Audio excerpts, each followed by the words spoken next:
الآخرة حسنة وقنا عذاب النار. اللهم بك نحيا وبك نموت وإليك المصير. رضينا بالله ربا وبالإسلام دينا وبمحمد صلى الله عليه وسلم نبيا ورسولا.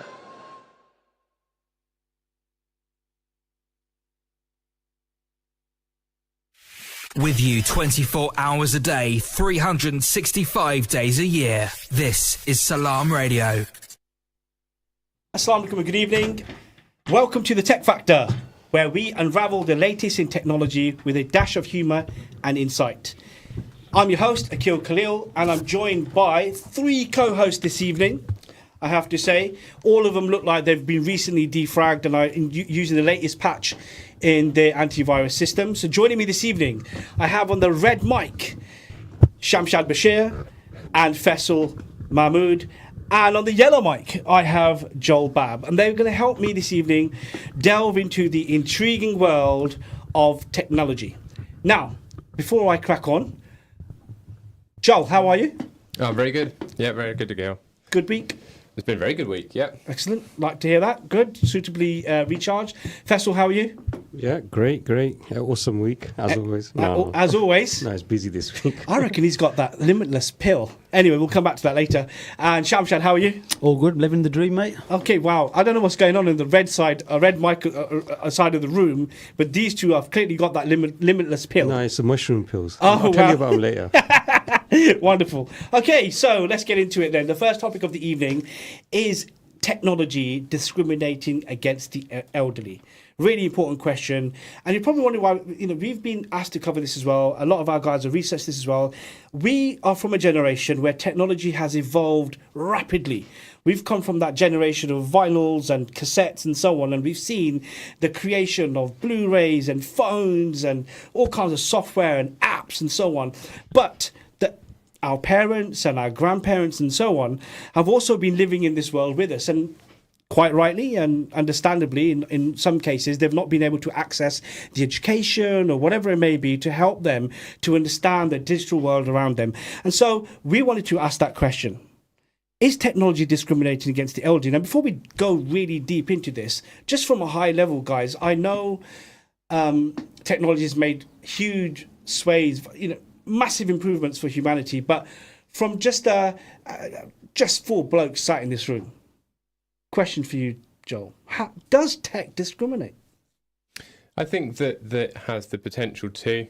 I think that not only does it discriminate against the elderly, but you could look at like the four people in this room you could regard as being tech rich, and then there are also people out there that aren't necessarily of an older generation, but they could be classed as tech poor, maybe the less advantaged, maybe people that do struggle to work and things like that.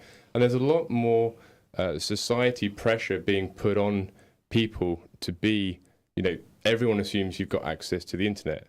Not everybody has. Everybody assumes you've got access to high-end telephone systems that can run applications and things like that, and not everybody has. And I think that it's getting more and more widespread as we see doctor's surgeries, travel, transport, all coming in, download our app, do this on our app. And then we're now slowly starting to see as well surcharges if you cannot use a digital device. Yeah. Which again then turns into be sort of like a taxation of the poor or a taxation of people that aren't as fortunate, that can't use technology or don't have access to that technology. Yeah. And I think that with the cost of living crisis, that's ramping up in certain areas as well. And I think that although there were ways and means of accessing technology, like through local libraries and things like that, with government cutbacks, more libraries are closing, and slowly but surely he's getting more and more squeezed as more and more people want you to use technology to do everyday things. Travel by train, go by air somewhere, order prescriptions, order your shopping, and those kind of things are creating more and more pressure. I agree. I actually wholeheartedly concur with you. I'm thinking of an example really where I think most people can really relate to was when we had the pandemic. You could really see what happened there, where there was this push for digitization of so many different types of things. And what was the one key thing we saw? banks just started to close. And the elderly people would have gone to the post office or would have gone to those banks in the high street. They're all starting to close away. But I'm going to move over now, just get the high-level thoughts of Shamshad. Yeah. Does tech discriminate the elderly? Yeah, I mean, I pretty much would echo what Joel was saying as well. It comes down to affordability as well. Because the other thing is, as well as what Joel mentioned, is keeping up with the latest technology as well. So these devices do, computers, laptops, PCs, phones, tablets, everything. They're advancing so fast that something that was out like 2 years ago is quickly becoming, dead and irrelevant now, so, compared with the technology and the capabilities of what the demand is now to compare to what it is capable of. And that sinks in nicely what Joel said about, cost of living crisis. You may buy a device, 2020 that you can't use in 2025. Faisal? Yeah, I was just thinking about when you were talking about during the pandemic in those scenarios, and I was thinking, I clearly remember when they were asking students from schools to use their devices to log into lessons, and we were finding a lot of people didn't have laptops for their kids, or if they had one in the house, and if they've got 2 or 3 kids, they didn't. I mean, even myself, we didn't have a laptop for everyone. I had to buy a laptop for my youngest son, specifically for him to access his school lessons. And then I think later on some schools started providing devices, but that just went to show that we weren't as technology rich as we thought we were, and it also showed how many people out there just don't have access to technology. Yeah, and we take for granted. Agreed. And I think it really shone a light on large-scale companies who didn't have a disaster recovery plan. Yeah. Okay, so what do you think at home? Has this affected you? Do you have a parent, a grandparent, or a family member, or somebody that you know who's been affected by this digital divide? You can get in touch with us. To get involved, call 01733 602 133. This is Salaam Radio. So, gentlemen, where do we see the where do we see the biggest issue here? I mean, for me, definitely apps happens to be one of the core issues that I see that the elderly generation are struggling with, and that's from an education perspective, and so that's understanding and accessibility and so on, and also from, as Shamshad said, the fast pace. So me and Shamshad recently went to Saudi Arabia, and so I'm just trying to think how far back, but let's just say 100 years, okay, or more. People have been able to do this journey without an app, okay, without any software. You buy your plane ticket, you go to Saudi Arabia, you land, you get transported to the holy cities, you perform your duties, you do whatever you need to do. You never needed an app to do this. But now, you buy your ticket like you would online, you register, you have to register in the app with your passport and your ticket number. You can't do anything in this app until you have a valid ticket, and then you have to get your visa. All of this is all online on your smartphone, right? Then to travel in the country on the trains, you need your app. To go to these 2 religious sites, you need to have a permit, which you get through an app. And large amounts of people that you see from every single corner of the world they are elderly people, and so there will be group bookings and other people who take care of them. But for me, that was a very obvious thing that I was like, oh, I'm seeing people from all over the world, China and America, Brazil, whatever it may be, and every single, you're seeing the different generations, and I was like, wow, if we weren't on top of what we were doing, we wouldn't be where we are right now. And then similarly, another example, and I'll open it to you gentlemen as well, which is the doctors. I've noticed now that it's easier for me to get a repeat prescription if I go online to their portal and hit, yep, tick, tick, I need this, gone, and I get it, than it is to ring the number.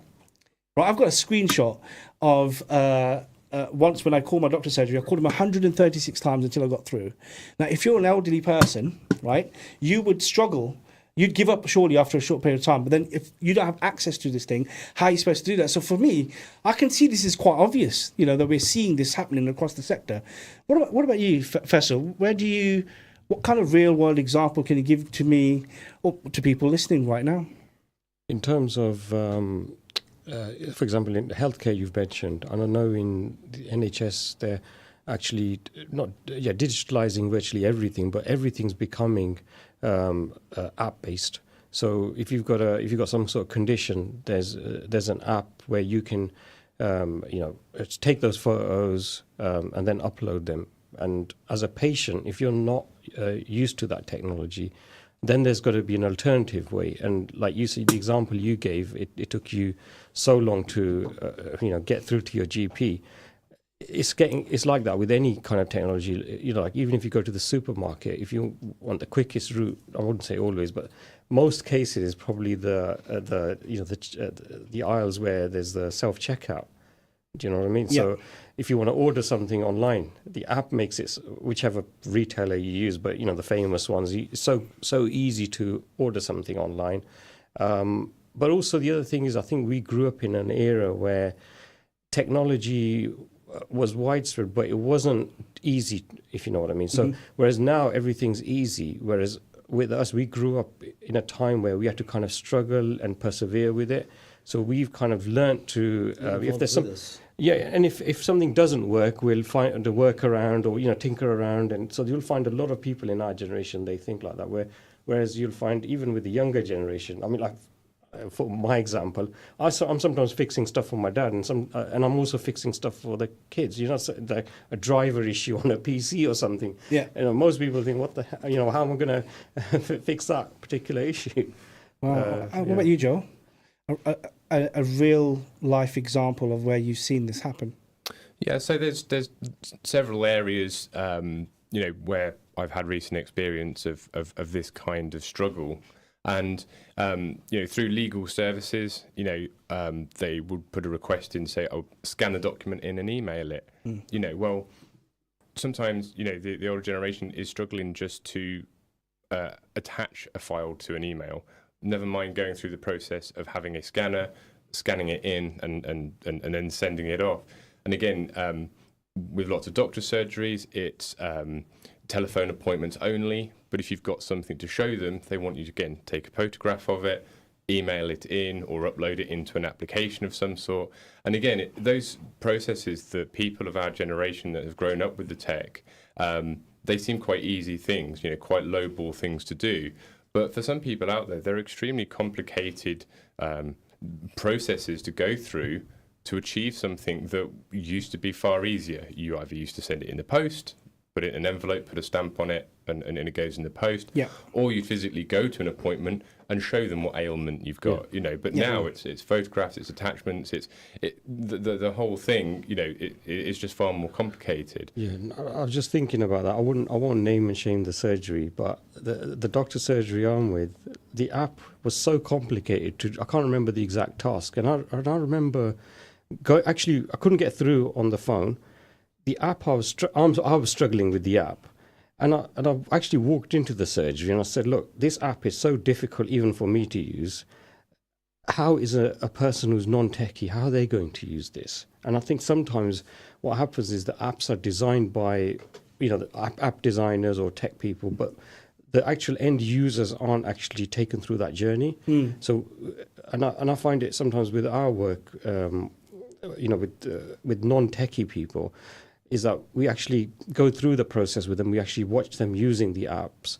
And then where we see them struggling, that's where we think, okay, now we need to improve this bit. And that's the most difficult thing, is designing an app which is so easy to use, not just for elderly, but anyone who's got any kind of tech difficulty. That reminds me, actually, when I first got the login for my doctor surgery, I was literally just said, click on this and here's your password. There was no other information. I'm all right. I mean, I know how to use software. That's not the issue. But you just remind me of that. There should have been an element of hand-holding to say, this is how you navigate your way through the menus. What about you, Sham? Yeah, again, same as these guys are saying, a lot of public services have gone online quite stealthily without people noticing.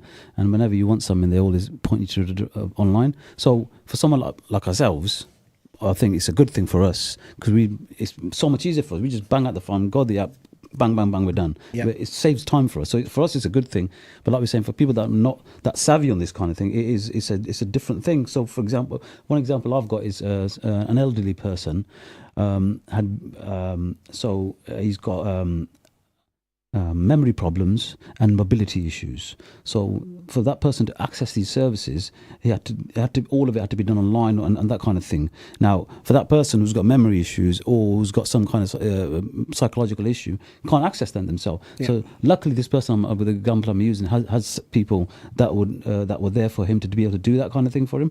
But if there wasn't, what would that person do? Yeah. Other things is like you were talking about banking. So with that, you have things like the two-factor authentication now. So first of all, getting that for an elderly person to get that set up. The second thing is, what if they lose access to that? Because, like I said, memory plays a lot of things with you as you get older. Yeah. How would they recover all them accounts and everything? Yes. It's a nightmare, really. Yes. Great question, Sham. That really is. I mean, yeah. I mean, you can use password safes and that kind of stuff. They do help you a bit, but still, if someone, You're right though. If you've got a memory issue, you know that master password, you're not even going to remember that, are you? What's your thoughts at home? You can text the show on 07411 191 062. Let us know if this is something you've experienced. You're listening to Peterborough's community radio, Salaam Radio. Salaam Radio, 106.2 FM. Here's the thing though, guys. This isn't going away. In fact, we're going even faster into the digital transformation.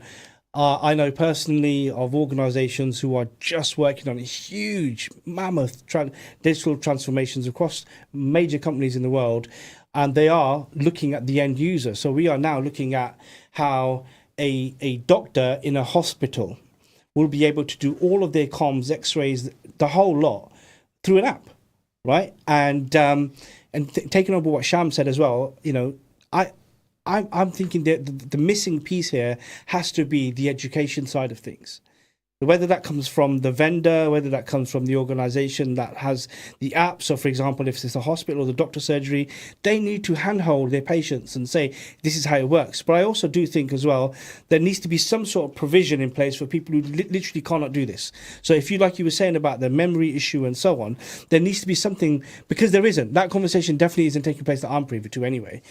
You know, that's what's really concerning me. We're fast going in that direction. We will eventually get to this space where there will be no face-to-face. Feels like it's becoming very outdated. I think the other thing is it's not just elderly, but also some people just have anxiety using technology. So, vulnerable people. Not just vulnerable people, but some people think, if I touch the wrong button, it will break the computer, or it will make something stop working. Whereas we tend to, if something doesn't work, we'll tinker around and make it work.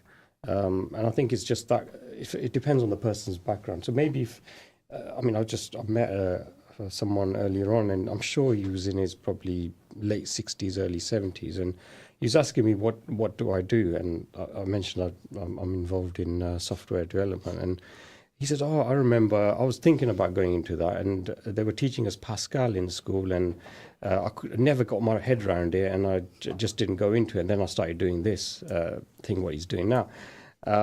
And I said, look, actually, it's not difficult, but it's sometimes the way they try to teach you, it might not be the right way for you. Do you see what I mean? So sometimes it's just you need a different kind of interface to technology for different people. And I think as those interfaces improve, so instead of having a keyboard and mouse and all this stuff, you're actually interacting with the computer like you would interact with another person. And I think as that technology improves, that will then hopefully reduce the... So do you think AI will play a role in this then? Do you think AI will play a role in making accessibility easier? There's already development going on right now in this field, especially for elderly people or people that aren't as good. There's a lot of work going on in that field right now. Yeah, well, that's something to be hopeful about. We have to flip this now and look at the other side of this as well, without sounding. I mean, look, the humanity is constantly evolving. So, the digitization of many different fields, areas, all the different sectors we're talking about: manufacturing, banking, finance, healthcare, sports, and whatever it may be. This is also having a profound but positive impact that we can talk about, can't we, Joel? So, can you share some of the positive things about the modernization of the world, and certainly in technology that's accessible to people, and how it's improved the lives of the elderly? Yeah, absolutely. I think there is a lot of positives. We've sat here and all had a good moan about the the transformation of technology and how much difficult it is for some people to access it and that. But at the end of the day, the one biggest reason that everyone's living longer is because of the technology. Is because of the better medical practices and different access that you can get. And a couple of examples I've got today is just things like hearing aids, and hearing aids affect, people of all ages. But specifically, I remember hearing aids from the 1980s, where they were very large, they're very cumbersome, and compare those to now, you can't tell that people are wearing them. They've got Bluetooth connectivity, so you can connect them to your phone, so you can really hear clearly and use them with your phone and things like that. And it doesn't sound like a lot when you say it out loud, but that's really revolutionary to some people's lives. Definitely. The ability of nice, clear hearing and using a telephone with your hearing aid via Bluetooth. That's just one small example, but I think that's a really noticeable thing that I've seen in my lifetime. And your second one? The second one I think as well is, let me just get my notes back up. Things like just the advancements in surgical things. We've seen the introduction of keyhole surgery, which is reducing people's recovery times. Before, lots of operations now and lots of medical procedures are actually far smaller than what they used to be, with very, very quick recovery times. And I think that's another massive change that I've seen, certainly within my lifetime. Yeah, I concur. What about you, Sham? Yeah, so in the medical field, there's just too many to name. Yeah. There's so many things like the pacemakers, Yeah. like you said, they're all connected as well, separate batteries, they don't die. Yeah, so easily replaceable, upgradable as well. But like laser eye surgery, even within that time Neuralink. space. I mean, he's already chipped someone, hasn't he? Yeah. And apparently he's going well. But so one of the examples I wanted to mention is going on from what we were talking about earlier about AI and stuff like that. There's they're called empathetic robots, I think they're called, or that, I'm not sure if I'm saying that right. But basically, the elderly, especially if they've got no family members or anybody left, so they're creating these. They use AI, and it's like a companion. And the research that's been done on it shows that AI is very helpful for making the elderly, especially people that have nobody left with them, to stop them feeling lonely. It was about removing loneliness, proactively engaging them as well. So rather than being prompted like Siri or anything, these things will talk to them proactively. So they said just start building a relationship. Yes, yeah, Wow. yeah. So you have to feed it some information initially, tell it like the person's timetable, and then it will suggest things, and then it will even say sometimes like, why don't you call your son, or why don't you call someone, or so and so, or whoever, and these things. There's one really good one is called LEQ. That's an example. You can look it up. It's actually been I think it's in further on in the later stages of development now as well, and it's used by people as well. But Japan's another pioneer in that field as well. They've got an aging generation because their birth rate has dropped quite a lot. So they're doing a lot of development. There's multiple examples of them creating different kinds of either it's an app, or it's a device, or it's an actual robot, or a little puppy, or they're making these little pets. They like that as well. But these are all robotic or digital. Wow. Thank you for that. And I just say, you are right about Japan. I read yesterday that for every one person who passes away, for every one person who's born, two have passed away. That's a staggering statistic. That is. But it's not just Japan, is it? There's a global sort of pandemic. There is of reduced birth rates. Yeah. Interesting. And Faisal, what do you have? Best thing I saw was, I think is one of the best things I've seen. It was a Microsoft research project in 2017 that they were showcasing in their conference. And it's a wristwatch device. So any person who suffers Parkinson's, they're able to use their hand movements smoothly. So it was designed for a lady who's a designer, and then she was overcome by Parkinson's, so she could no longer draw anything. So this research unit in Cambridge designed this device which actually sends vibrations into the wrist, And that actually smoothed out her motions. Wow. So it's a prototype. I think they're still working on it. Obviously, with medical devices, it takes many years. It does. Got to do research and all, and make sure it's actually fit for purpose. So I think hopefully when we see this type of device available, it will, enable those people with Parkinson's to do the things that they always used to do. I think we all agree as well, don't we, that we are in a situation now where I think within the next couple of years, we're really going to see AI really push medical devices and that type of technology to help humanity. These cycles you mentioned about 5 years, they're going to be coming around a lot more faster. And it kind of like shows in the share prices in some of these companies. If you look at the AI technologies, you will see that they are absolutely booming, purely based on the fact that this is really a game changer. Yeah, it's a big game changer in healthcare with cancer research. So, where they've got cancer mole photos and things like that, there's a lot of AI being used now in healthcare. Yeah, and I think ultimately it's a good game. Sorry, Sham. I've got a second one as well. Go for it. You've got 25 seconds. Neuroengineering. I can't finish. I can't do this one in 25 seconds. There's too much to talk about in this one. So just tell us what it was. What was it called again? Pill dispensers. Let's talk about pill dispensers or helping with the elderly. So, like, if you've got an elderly person in the house that you want to make sure that you know what's going on, things like pressure pads that go under the beds or on the floor, so that as soon as they get out of bed, you get an alert to say, right, this person's up. Go and have a look, make sure they're safe. Okay, keep the one that you were going to share until we come back after the break. I want to hear what it is now. Yeah. He's teased this up, and I for one want to know. It might help me. I'm certainly heading towards that edge. So that's it. We're going towards our first break. Do stay tuned. We will be back shortly with the continuation. Thank you. Stay tuned to Salaam Radio after this short ad break. Could you spare a few hours each month to provide support to people who are going through tough times? If so, Peterborough Samaritans are looking for volunteers who are empathetic and open-minded, and we'd love to hear from you. We run regular information sessions where you can find out more about what it means to volunteer for Samaritans. If you are at least 18 years of age and would like to know more, please email volunteer@peterboroughsamaritans.org. Attention foodies! Discover a world of flavours at Pack Foods, the largest ethnic supermarket in Peterborough. Shop our vast selection of authentic ingredients from around the globe, including spices, marinated fish and meats, and exotic fruits at incredibly low prices. And the best part? We offer free parking. No more hunting for a spot. Come visit us today and explore the incredible range of flavours at Pack Foods, 232 Lincoln Road. At Cake Inn, all our cakes and slices are freshly baked for that delicious taste. At Cake Inn, we bake 100% vegetarian and halal eggless fresh cream cakes. Delicious flavoured cakes for birthdays and weddings, ceremonies and all other occasions, with free customised messages, even balloons and candles too. Order for delivery or collection from Cake Inn, 489 Lincoln Road, PE1 2PE, and your cake could be ready within 2 hours. Find out more and order online at cakeinn.co.uk or call 01733 496 584.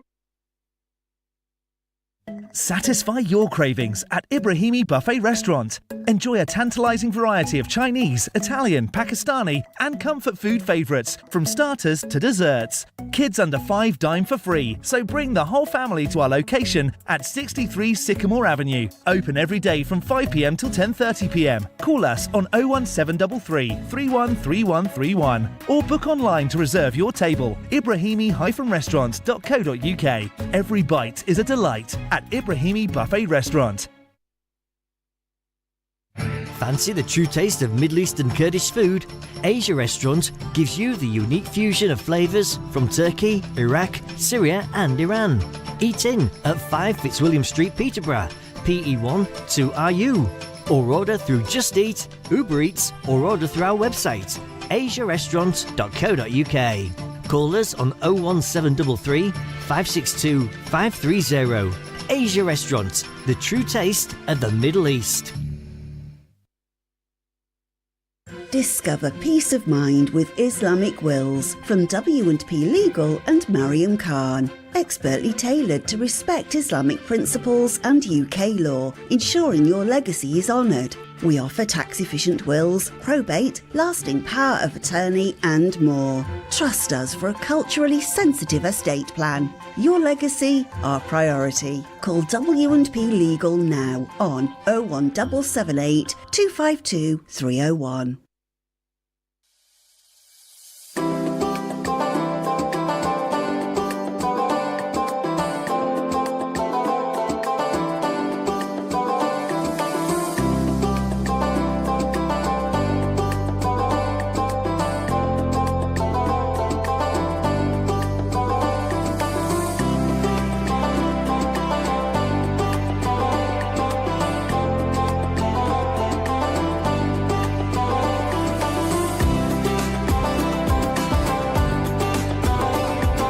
In the heart of Cambridgeshire, this is Salaam Radio. Welcome back to the Tech Factor. In this digital age, you can catch up on anything that you've missed via our social media channels. Now, we've been talking about, is technology discriminating against the elderly? That has been our question for this evening. If you've been affected by this, or a family member, or something, or a story, or something like that you might want to share, you can call us on 01733 602 133, or you can text the show on 07411 191 062. Now, before the break, our Cat 6, aka Shamshad, aka Cat 6, had something you wanted to share with us, but it was too long. So go ahead. Yeah, so this is one really interesting field of the neuroengineering. It's coming back. So there was a time of, quite a few years ago, maybe about 10 years ago now. There was a few different companies delving into this. There was a company called Second Sight, and they had something called an Argus implant. This was one of the many different ways these can be used. But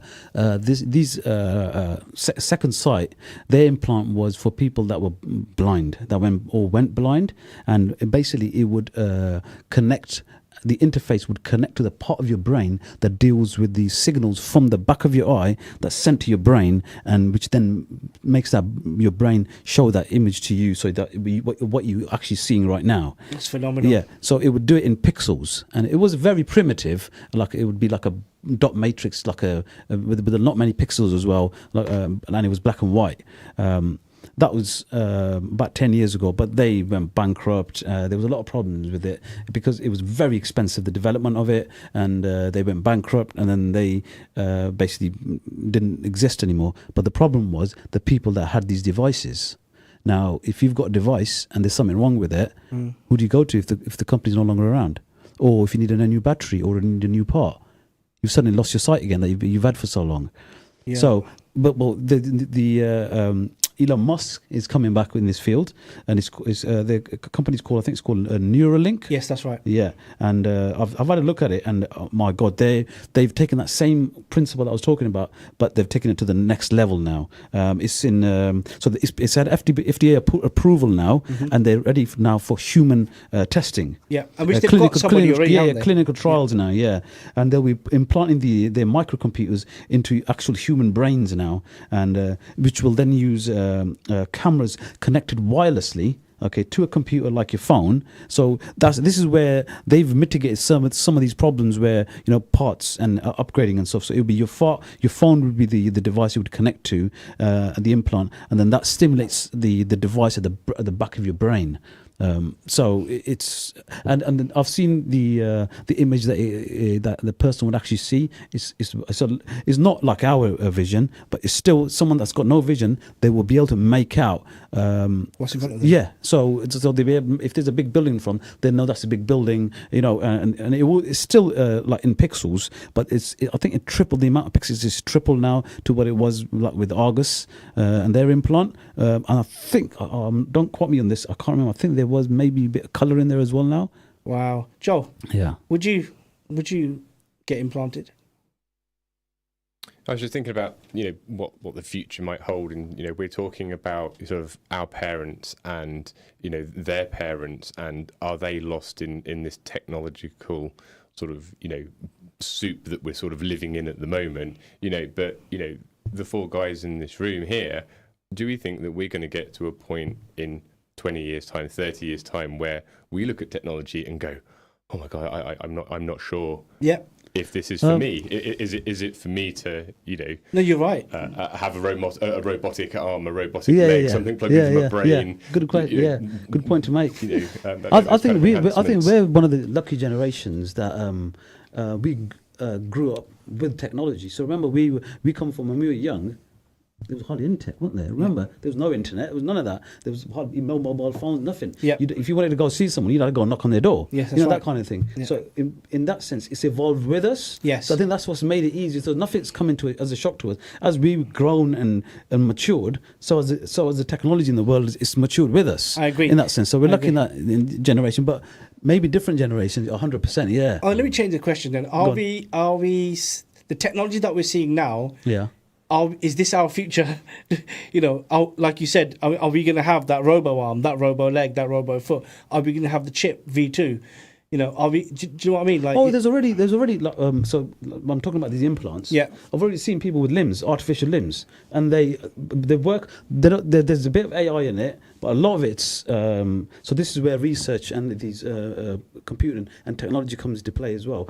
So these sensors, what they do is they'll have sensors. So say for example, you haven't got an arm, okay, and it's like just above your elbow. Yeah, there's no arm there. So they'll create the prosthetic device for you. It will connect to your arm, and how it works is, as you would normally when you move your arm, these certain parts of your muscles move on your arm, and what would have they would have sensors on them muscles. So you just pretend like you're moving your arm as if you've got an arm. Okay, that's how they train them. Yeah. And then what would happen is them sensors would trigger, and then that part of the elbow would move, the motor, and then the fingers. Same with the fingers, everything. It really, really, really. Well, I think that's answered my question really. So body modding, like body modification. Oh, I like that body modding. Yeah, body modification. Very cool. Yeah, like a bit cyberpunky, mate. Wow. Then you'll see. I think you'll come to a point where people will, without any disabilities, will want.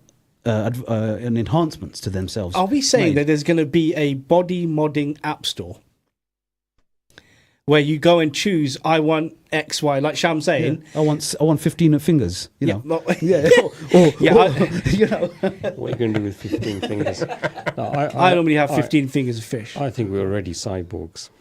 We're already cyborgs. Yeah, I mean, we've got these devices that we carry around with us. They're literally in front of our faces, and we're constantly relying on them for whatever information. I think the next step, for example, things like Neuralink and other, body parts, to enhance your, if you need to lift something really heavy, if there's a tool available for you to do that, like an exoskeleton type thing, why not? You'd use it. I'd use it. Wow. So we've. I think we've gone full circle. We've gone full circle. And we're agreeing. And that's the thing, isn't it? We're actually agreeing that in many ways we are seeing our own future, next 10, 12, 20 years of the technology. And then, our children, young people around the world, they're going to be living through the evolution. And, who knows what the world is going to look like in 50 years from now. I mean, you'd go for those smart glasses, wouldn't you? Who, me? Yeah. Or not? No? Yeah, I would. Yeah, what about if it was a contact lens? Would you go for that? Definitely. There you go. I think most of us would. Yeah, but what about if it was actually a change of your actual eye? Replacement. No, and if something has to be drastically wrong with my eye. Yeah, but what about people who get their teeth replaced? I mean, I couldn't do it personally. Yeah, so they'll get rid of their natural teeth and they'll get these brand new shiny ones that, Okay, here's the issue that I have with the eye thing, right? So if you go and do it voluntarily and then 6 months later Apple brings out a new version and it's slightly better, and then you're not allowed to change again for 6 years. See, that's the problem I've got with the eyes. I don't know. What do you think at home? Do you think, or if you're driving, whatever it may be, do you think you could adopt willingly a body part from this future body modding app store? Let us know. To get involved, call 01733 602 133. This is Salaam Radio. Okay, I will be honest with you. The idea of it is quite good. Where you can all this information is coming to you really fast. You think with your brain, you're thinking about something, bang, it's in front of you in your eye. Like, I want to do whatever it may be. Okay, I probably would do it. I probably would do it. Okay, that's me. Right, we're segueing on to the second topic of the evening. It's our usual cool, funny tech stories of the week, where we uncover the latest, amusing and intriguing tech stories from the week. And I'm going to go over to my three colleagues here in the studio. And we start off with Joel. I think the one thing that we all wanted to discuss tonight was the announcement, or the rumoured announcement that the Apple car was being shelved. Yes. And I think that this is extremely interesting, because the kind of reasons that they've given is they don't see a prolonged market in the EV cars, and they're pulling people from that project and pushing them down AI, which is again the kind of things we were talking about earlier. So my perspective on this is that's just not true. What all other manufacturers have had difficulty with is scale. Okay, so if you look at the volume of EV sales in the world, Tesla destroys every other manufacturer put together and then some with how many cars they sell every single year. So the problem that they've got is scale is been the biggest thing. Now, they've spent billions of dollars already trying to research and so on. There were rumors that they were trying to link up with different manufacturers. There were agreements in place and the agreements got broken. But the other reason is Apple is behind in the AI game. Okay, and I'll come to you in a second, Sham. So my opinion on this as well is they've realised this is going to be a lot more difficult than it's going to be. But in 2017, 2018, I think it might have been, when the Model 3 was launched, or about that time, Elon Musk tried to get a meeting with Tim Cook to sell Tesla, and he didn't take the meeting. Right? So it's interesting if you look from all those angles. The biggest problem other manufacturers have got is literally scale. That's been the biggest problem. It is costing billions and billions and billions of dollars from all manufacturers who are trying to get into this game. If you look at, is it Xiaomi? They're trying to release that car. They're spending more money than any manufacturer in the world, $300 million a month to scale, right? And it puts into perspective the actual task that's involved here. And I think, they've probably looked at this from a financial perspective. And I'll say one other thing before I open it to pass over to Sham, which is this.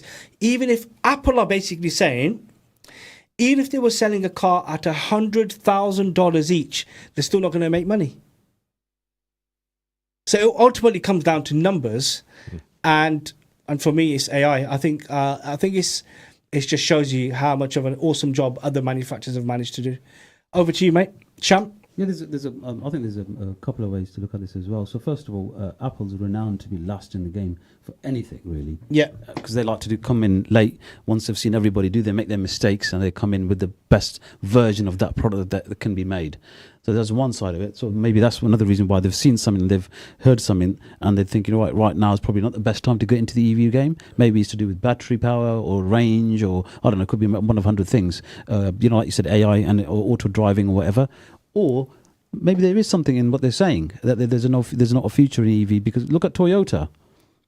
They're still quite adamant in the fact that electric vehicles is not the ideal and where the future is. They're saying it's a combination of not just electric but then also other fuels as well, like hydrogen or petrol or fuel as well. I struggle with the Toyota example. But supposedly suppose they've announced that they are working on some new engines. Yeah, no, that's true. They're but really efficient, and the stats and the figures they're actually giving, I don't know how true they are. But in theory, what they're saying in theory, them ranges, they will blow the EVs out of the water. Yeah, that's true. But I will say one thing to you, though. I mean, it's widely renowned in the motor industry that Toyota just didn't step up. All Japanese car manufacturers did not enter that race. I know you're saying that. Yeah. But remember, bear in mind, Toyota were the ones that came out with a hybrid engine in the first place. Correct, but not EV. It's not like they're strangers to this thing. Yeah. So you have to, that's why I'm saying you have to look at it like, maybe they do know what they're talking about. Well, the Chinese manufacturers, look at BYD. BYD is proving that you can scale. Oh, yeah. So for me, the issue I have with specifically with Toyota is they got caught, and I can think of other Japanese companies in other fields, Joel, where new technologies have come out and they haven't embraced it. You're going to say, you love the saying this term, they've been caught with their... No, I can't say that. They've been caught with not defragging their drives. But no, yeah, look, I take your point. They are a big manufacturer. Yes, they are bringing out new, more efficient engines out there. But it's an interesting tack here from Apple. I think they are their main competitors, put cars to one side, are Alphabet, who own Google, and you've got all the other manufacturers who are creating actual hardware for AI, and I think that they are behind. That's my thoughts. Yeah, I think with Apple making this decision, I think they've learned from their mistakes in the late 80s and 90s. I don't know if you remember, they had a big competition with IBM and Microsoft, which nearly bankrupted the company. And I think it was they released this PDA, Newton PDA, and Mac LC, and it basically was a flop, and it nearly bankrupted the country, and that's when Steve Jobs came back. So sometimes I think trying to compete with others or going into a market which you're not an expert in, that can cause you to fail. And I think they're probably looking back at that time. I mean, it would be a disaster for Apple if they went into the motor industry and it completely financially ruins them. Agreed. And I did also, just to add as well, I did read that Apple is still keeping its eye on the software side of cars, so that they are working on, so they won't have the EV car itself, but they will build UIs and so on for manufacturers. So I don't know. I think it's a bit up in the air. I mean, so like a Android or a Apple OS on in your car. I mean, yeah. You've got things like CarPlay. Yeah, but this should be different. The entire dash. Yeah. Car OS. What about you, Joe? Yeah, so then it'll be universal across the board, won't it? Yeah. With all cars. Yeah, most in-car entertainment systems are Android-based anyway, aren't they? At the moment, they're sort of glorified Android tablets that just happen to be, works with iPhone and Android as well to do. It'd be nice to see like a universal thing across all the cars, like you do in the phones. A universal kind of operating system. Oh, so it's depending on what operating system you're with. Yeah, an interface. Yeah, you're right. Oh, that would be quite cool. So it's so it doesn't matter what car you're in. The interface is. That's quite cool. Do you have any more thoughts on this Apple story? I think this whole OS thing, I think it works quite well with Android in cars at the moment. The way, I mean, if I need to use my iPhone, I get CarPlay in there. If Android uses theirs, they get Android Auto. But the underlying operating system is Android based, and it works quite well. But can you imagine if Apple did that? Do you think that would open it up to Android, or would it just be stuck with Apple? Oh, it's Apple, isn't it? It's going to be closed down, ring fenced. Yeah, exactly. Yeah. Sham, what have you got? What have I got? Oh yes. So this is really interesting. It's not exactly new, but it's still not out yet. So it's a Chinese company called XPeng, and it's called the Aero HT. Now this is an eVTOL, which is like basically a land aircraft carrier. Okay, I already want it. Yeah, so this is so cool when you look at it. Yeah, okay. It's the stuff that you would think about. When you were younger, in the future, like you had them hoverboard and stuff. Now this car was one of them things I used to think about. It's like it's a car, then it turns into a flying vehicle. So basically, what it's got is on top of it, it's got like a drone. It's got 4 propellers, right. But when you can drive it on the road as a normal car, okay, but the propellers are all closed in and you can't see them really. And then what would happen is you'd go up to like an open space, like a car park or somewhere, where and then what happens is the 4 propellers come out from each corner, and then it becomes like a drone vehicle people carrier and lifts up. And you're gone, mate. I want so this. that's one of them they're working on, and the same company is also working on different versions. They've done some test flights, I think, on this of a different version in Dubai as well. But another one they've got is it's like a sort of like a modular one. It's a 6-wheeled vehicle, and on the back of it, in the back, there's a drone inside it, a 2-people drone. So you go out, and let's say you go off-roading, you go somewhere off-roading, you drive around, you park up, you think, I'd like to have a look at this. Normally you'd pull out your drone and look at you through your drone, wouldn't you? Yeah, that's right. But no, this one, you jump in, 2 of you sit in, and it's a drone, you just fly off. Oh my God! Obviously I want one of these. It's not got hours worth of battery probably, but for a day out, it's brilliant. Yeah. Okay, can you put yourself on the waiting list or something? So this is what I'm going to say. Yeah. So basically, that you've ordered one. So this will be. So the first one I mentioned, the one that with the propellers that come out. Yeah. That one they showed that in CES as well. They had that was the first time they debuted it to anyone outside of China. Okay. Okay. Now, but the crazy thing is, this will become available to pre-order in 2024 Q4 for delivery to individual users commencing in Q4 2025. Oh my! How much is it? Oh, I can't remember. But I can't remember now. It wasn't cheap. It was easily over. Is it? Well, hold on. Is it more or less than his Apple Pro Vision? What? Apple Vision Pro. You're talking more than a Cybertruck or a Model X or a Model Y. You're talking, over 100,000 easily, a couple of 100,000. Would you guys use this X Pen thing? Yeah, I think so. It so sounds the thing is, awesome. first of all, driving around and then jumping in a drone to have a look about sounds amazing. Yeah, but the thing is, one thing we want it, but the other thing is, would we be allowed to use that? Yeah, this is true. Yeah, this is true. really. This is so true. Yeah. And Professor, what do you have? Can you beat what Shams just said? I think that is amazing. I don't know. It depends which way you look at it. The one that really caught my eye was this thing at the Mobile World Congress. Basically, they usually show mobile devices and latest laptops and so on. But the thing that really stood out was this company, Xpan CEO. They showed off 4 contact lenses. Actually, these were prototypes, so nobody could actually try them out. But one of those was a vision-enhancing lens, so you could have night vision, or you could zoom in on certain things and have text overlays. And they've got a smart AI technology built into it as well. So, like I said, it wasn't something that you could actually try out, and they are launching it as a medical device, and so they're going through FDA approval. But I don't think it'll be too long before you see something I think like both of you two really got me going. This is that bodyboarding thing, isn't it? Yeah, that's right. Okay, but the other thing, sorry, I forgot to mention, was that it also will tell you if you really should have that second cup of coffee, because it measures your blood pressure. Oh wow! Yeah, through the eye. Yeah. Oh wow! So what? Okay. I've got the lens in. I'm now in Sham's vehicle and I'm flying around. So far, can you beat this, Joe? Can you beat these contact lenses? I don't think so. You just need a paintball gun or something, auto targeting one. Yeah. Wow. Yeah, and they're going to integrate with the Neuralink as well. So rather than you are communicating with hand gestures and doing all these funny things on the street, you just think of the thing and it comes up. So we've gone from a chip in the back of your head, awesome contact lens with all this type of gadgetry and technology, and then you've got Sham's vehicle plus flying and bionic arm. Don't worry. And bionic arm. I've seen bionic legs as well. Wow. I don't know if you've seen them. They're like blades. I think they've shown him in some movies where. Do you remember $6 million Man? Yeah. Is that the one? No, I don't know. Oh yeah. Have you got anything, Joel? I mean, all of a sudden, this is taking on a whole different course.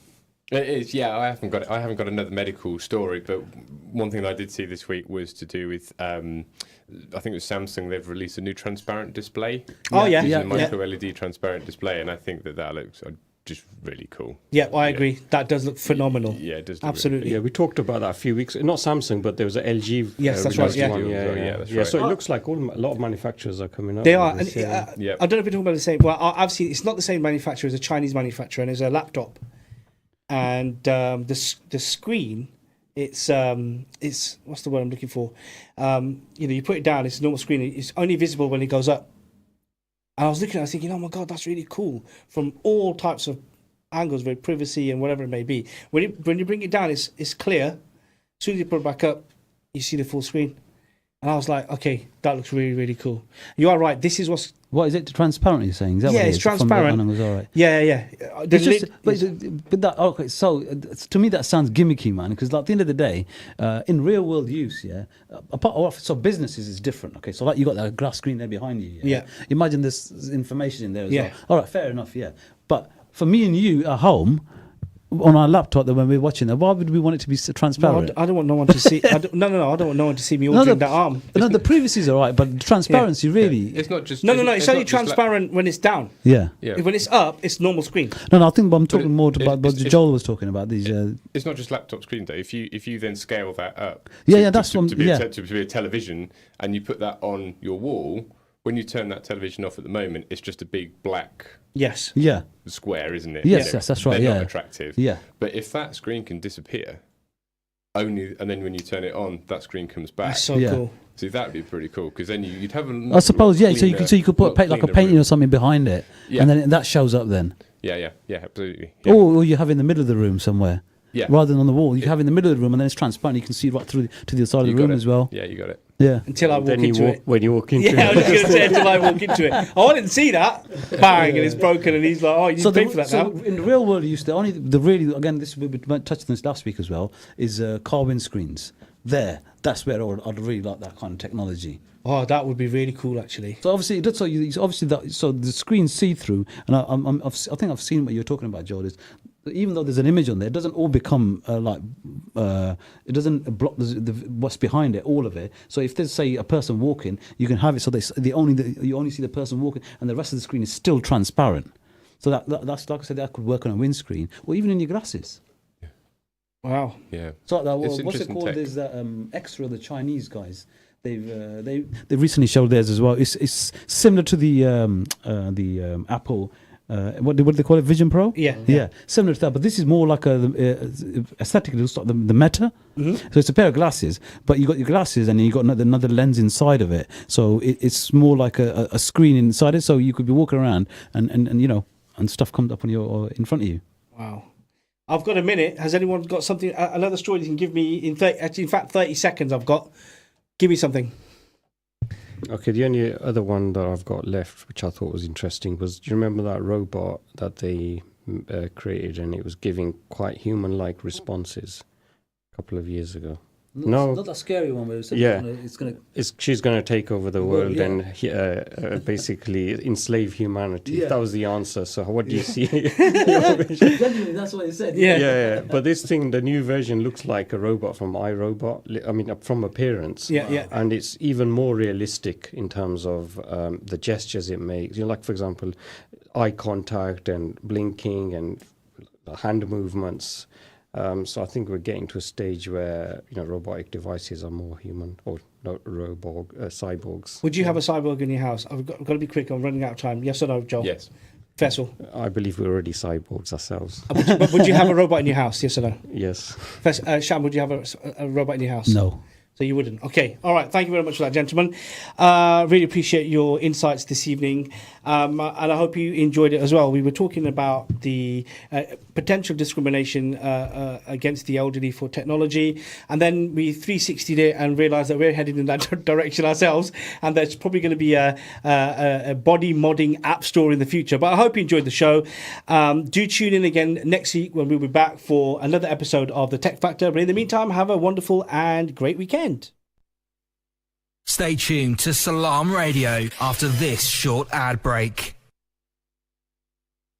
For the top pizza in Peterborough, visit Top's Pizza, established in 1988 for delicious pizzas with freshly made dough daily. View the extensive and mouth-watering menu online at topspizza.co.uk, then choose from traditional tasty toppings, something different, or create your own with fresh 100% halal meats, salads, veg, and a great choice of sides too. Call into Top's Pizza, 52 Broadway, PE1 1SB. Call 01733 913 775 or order online for delivery or collection. Worried your tenants could stop paying their rent during this cost of living crisis? Next Move Estate and Letting Agents are offering landlords 12 months rent in advance. You'll get your rent paid for the whole year in advance. No strings attached. Too good to be true? It really is that simple. So get in touch with us today for this extremely limited offer. Call Next Move now on 01733 641 642 to find out how we can help. Do you own a restaurant or takeaway? Cater Fair is an expert supplier of new and used commercial catering equipment. Visit caterfair.co.uk for quality equipment on sale at the lowest prices, or call us on 01733 310 115 or visit us at 11 Royce Road, Fengate, Peterborough. Peterborough. Who said good quality fried and grilled chicken has to be expensive? At Sam's, we take pride in every piece of chicken that leaves our kitchen. Just one bite of our chicken or burgers is all it takes to realise we are the best. Visit us at our brand new place at 333 Lincoln Road, PE1 2PF. Or order a delivery through Just Eat, Uber or Deliveroo. Sam's, the home of great tasting chicken for over 30 years. Are you a savvy shopper searching for the best food deals? Look no further. Adams Cash and Carry can help you save big. We're not just a food wholesaler for takeaways and restaurants. We also welcome household customers at our warehouse in Westwood, Peterborough. Visit our website and enjoy wholesale prices on everything from drinks to flour, rice to burgers and much more. To shop, go online and collect in store. Visit adamscashandcarry.co.uk today to start your savings spree. Craving authentic Desi flavors? Look no further than Desi Restaurant. From midday until 1 in the morning, enjoy our homemade specialties that will transport your taste buds. Indulge in tantalizing papri chaat and savor the rich chersi kadahi. Treat your friends to our fresh 1 kilogram chersi lamb handi. Plus, get 2 12-inch pizzas for $11.95. Located at 298 Lincoln Road, we deliver from lunchtime until 1 a.m. Call 01733 555 795 now to order and experience Desi Restaurant's flavors.